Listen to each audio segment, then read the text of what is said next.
ಎಲ್ಲರಿಗೂ ನಮಸ್ಕಾರ. My food and spirituality ಚಾನಲ್ಗೆ ಸ್ವಾಗತ ಸ್ನೇಹಿತರೆ. ಓಂ ಜೈ ಜಗನ್ನಾಥ ಸ್ವಾಮಿಯೇ ನಮೋ ನಮಃ. ಸ್ನೇಹಿತರೆಲ್ಲರಿಗೂ ಜಗನ್ನಾಥ ರಥಯಾತ್ರೆಯ ಶುಭಾಶಯಗಳು. ಇವತ್ತು ನಾನು ಒಂದು ಶ್ರೀ ಜಗನ್ನಾಥ ಸ್ವಾಮಿಯ ಸಂಪೂರ್ಣ ಇತಿಹಾಸ, ಎಲ್ಲರೂ ತಿಳಿಯಬೇಕಾದಂಥ ದಿವ್ಯಕಥೆ ಸ್ನೇಹಿತರೆ. ಜಗನ್ನಾಥನ ಕೈಕಾಲುಗಳು ಏಕೆ ಅಪೂರ್ಣ, ಇದರ ಹಿಂದಿನ ಅದ್ಭುತ ಪುರಾಣ ಕಥೆ, ಪುರಿ ಜಗನ್ನಾಥನ ರಹಸ್ಯಗಳು ಪ್ರತಿಯೊಬ್ಬ ಹಿಂದೂ ತಿಳಿಬೇಕು. ಜಗನ್ನಾಥನ ಜನ್ಮ ರಹಸ್ಯ, ನೀಲಮಾಧವನಿಂದ ಜಗನ್ನಾಥನವರೆಗೆ ನಡೆದ ಅದ್ಭುತ ಲೀಲೆ ಮತ್ತು ಜಗನ್ನಾಥ ಸ್ವಾಮಿಯ ಕಥೆ ಕೇಳಿದರೆ ಕಣ್ಣೀರು ಬರುತ್ತೆ. ಅಷ್ಟು ಅದ್ಭುತವಾಗಿರುವಂಥ ಸಂಪೂರ್ಣ ಪುರಾಣ ಕಥೆಯನ್ನು ಹೇಳ್ತೀನಿ. ಮತ್ತು ಜಗನ್ನಾಥ ಸ್ವಾಮಿ ಯಾರು, ಇಷ್ಟು ವರ್ಷ ಯಾರೂ ಹೇಳಿರದ ಸಂಪೂರ್ಣ ಕಥೆ ಹೇಳ್ತೀನಿ. ಬರ್ರಿ, ಕಥೆ ಯಾವ ಥರ ಇದೆ ಅಂತ ನೀವು ಕೇಳಿ ಆ ಭಗವಂತನ ಅನುಗ್ರಹಕ್ಕೆ ಪಾತ್ರರಾಗ್ರಿ.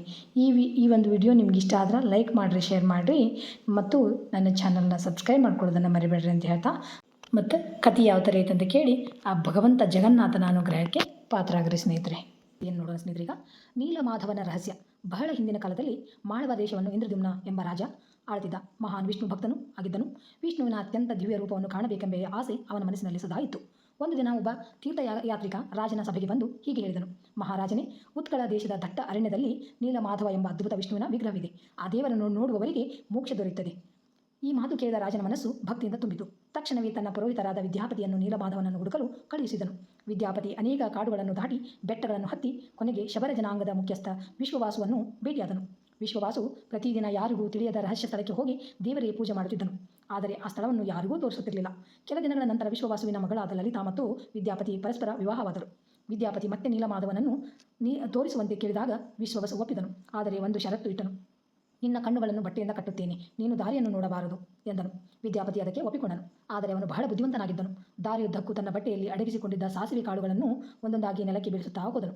ಕೆಲ ದಿನಗಳ ನಂತರ ಮಳೆ ಬಂದು ಆ ಕಾಳುಗಳು ಮೊಳಕೆಯೊಡೆದವು. ಹೀಗೆ ಹಸಿರು ಗಿಡಗಳ ಗುರುತನ್ನು ಅನುಸರಿಸಿ ಮತ್ತೆ ಆ ಸ್ಥಳವನ್ನು ಕಂಡುಹಿಡಿಯಬಹುದು ಎಂಬ ಯೋಚನೆ ಅವನದಾಗಿತ್ತು. ಕಾಡಿನ ಮಧ್ಯದಲ್ಲಿ ವಿದ್ಯಾಪತಿ ಮೊದಲ ಬಾರಿಗೆ ನೀಲಮಾಧವನ ದಿವ್ಯ ರೂಪವನ್ನು ಕಂಡನು.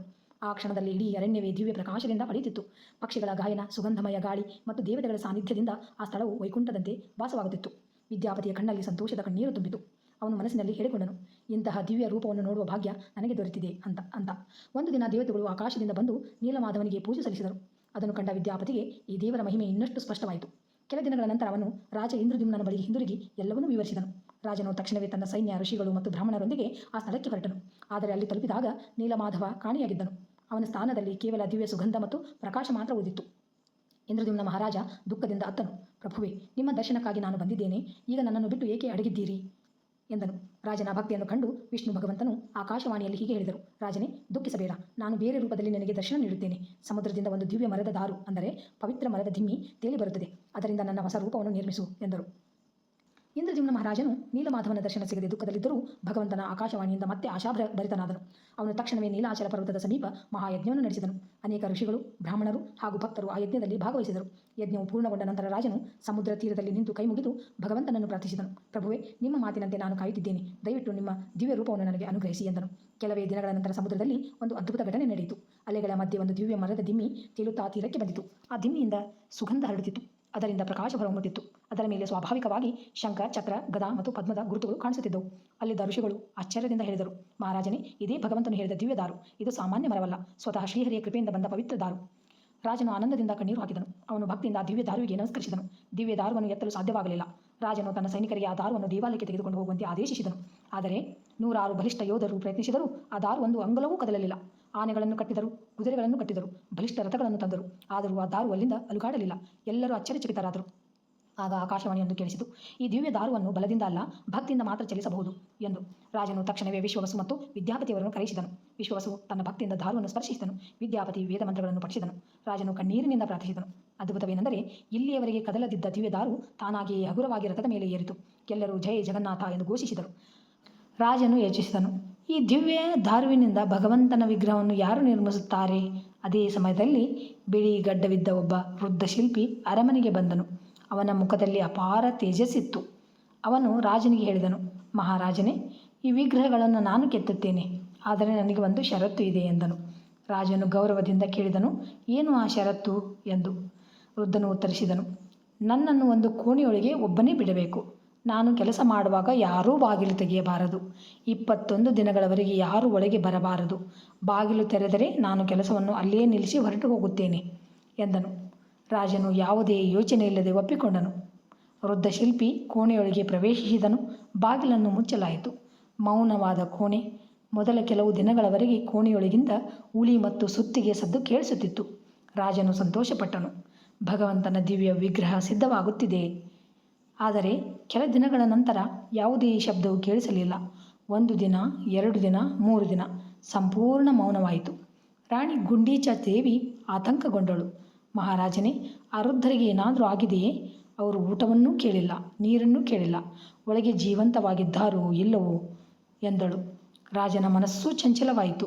ಒಂದೆಡೆ ಭಗವಂತನ ಆಜ್ಞೆ, ಇನ್ನೊಂದೆಡೆ ವೃದ್ಧ ಶಿಲ್ಪಿಯ ಸುರಕ್ಷತೆಯ ಚಿಂತೆ.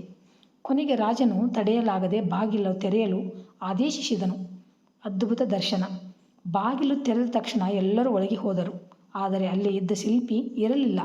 ಅವರು ಮಾಯವಾಗಿದ್ದರು. ಕೋಣೆಯ ಮಧ್ಯದಲ್ಲಿ 3 ದಿವ್ಯ ವಿಗ್ರಹಗಳು ವಿರಾಜಮಾನವಾಗಿದ್ದವು. ಒಂದು ಶ್ರೀ ಜಗನ್ನಾಥ ಸ್ವಾಮಿ, ಒಂದು ಬಲಭದ್ರ ಸ್ವಾಮಿ ಮತ್ತು ಇನ್ನೊಂದು ಸುಭದ್ರಾದೇವಿ. ಆದರೆ ಆ ವಿಗ್ರಹಗಳ ಕೈಗಳು ಮತ್ತು ಕಾಲುಗಳು ಸಂಪೂರ್ಣವಾಗಿರಲಿಲ್ಲ. ರಾಜನು ದುಃಖದಿಂದ ಅತ್ತನು. ಅಯ್ಯೋ, ನಾನು ತಾಳ್ಮೆ ಕಳೆದುಕೊಂಡೆ, ಭಗವಂತನ ಕಾರ್ಯಕ್ಕೆ ಅಡ್ಡಿಯಾದೆ ಅಂದು ಅಳಲು ಪ್ರಾರಂಭಿಸಿದನು. ಆ ಕ್ಷಣದಲ್ಲಿ ಮತ್ತೆ ಆಕಾಶವಾಣಿ ಕೇಳಿಸಿತು. ರಾಜನೇ, ದುಃಖಿಸಬೇಡ. ಇದೇ ನನ್ನ ಇಚ್ಛೆ. ಈ ರೂಪದಲ್ಲಿಯೇ ನಾನು ಯುಗಾಂತರಗಳವರೆಗೆ ಜಗತ್ತಿನ ಭಕ್ತರಿಗೆ ದರ್ಶನ ನೀಡುತ್ತೇನೆ. ನನ್ನ ಈ ರೂಪವು ಎಲ್ಲವನ್ನೂ ಸಮಾನವಾಗಿ ಸ್ವೀಕರಿಸುವ ಪ್ರೀತಿಯ ಸಂಕೇತವಾಗಿರುತ್ತದೆ. ಆಗ ರಾಜನಿಗೆ ತಿಳಿಯಿತು, ಆ ವೃದ್ಧ ಶಿಲ್ಪಿ ಬೇರೆ ಯಾರೂ ಅಲ್ಲ, ಸ್ವತಃ ವಿಶ್ವಕರ್ಮ ದೇವರು, ದೇವತೆಗಳ ದಿವ್ಯ ಶಿಲ್ಪಿ. ರಾಜನು ಭಕ್ತಿಯಿಂದ ಭೂಮಿಗೆ ಸಾಷ್ಟಾಂಗ ನಮಸ್ಕಾರ ಮಾಡಿದನು. ಆ ದಿನದಿಂದಲೇ ಈ ಅಪೂರ್ವ ದಿವ್ಯ ರೂಪದಲ್ಲಿ ಶ್ರೀ ಜಗನ್ನಾಥ, ಬಲಭದ್ರ ಮತ್ತು ಸುಭದ್ರಾದೇವಿ ಜಗತ್ತಿನ ಭಕ್ತರಿಗೆ ಕೃಪೆ ತೋರುತ್ತಿದ್ದರು. ಮುಂದಿನ ಭಾಗದಲ್ಲಿ ನಾನು ಪುರಿ ಜಗನ್ನಾಥ ದೇವಾಲಯದ ಪ್ರತಿಷ್ಠೆ, ಬ್ರಹ್ಮ ಪದಾರ್ಥದ ರಹಸ್ಯ, ರಥಯಾತ್ರೆಯ ಆರಂಭ ಮತ್ತು ಅದರ ಆಧ್ಯಾತ್ಮಿಕ ಮಹತ್ವವನ್ನು ವಿವರವಾಗಿ ತಿಳಿಸ್ತೀನಿ ಸ್ನೇಹಿತರೆ. ನೋಡಿದ್ರಲ್ಲ ಸ್ನೇಹಿತರೆ, ನೀಲಮಾಧವನ ಕಥೆ ಯಾವ ಥರ ಇತ್ತಂತ. Thanks for watching. ಎಲ್ಲರಿಗೂ ನಮಸ್ಕಾರ. ಜೈ ಶ್ರೀ ಕೃಷ್ಣ, ಜೈ ಜಗನ್ನಾಥ್ ಜಿ. ಮತ್ತು ಮುಂದಿನ ವಿಡಿಯೋದೊಳಗೆ ಭೇಟಿಯಾಗೋಣಂತ.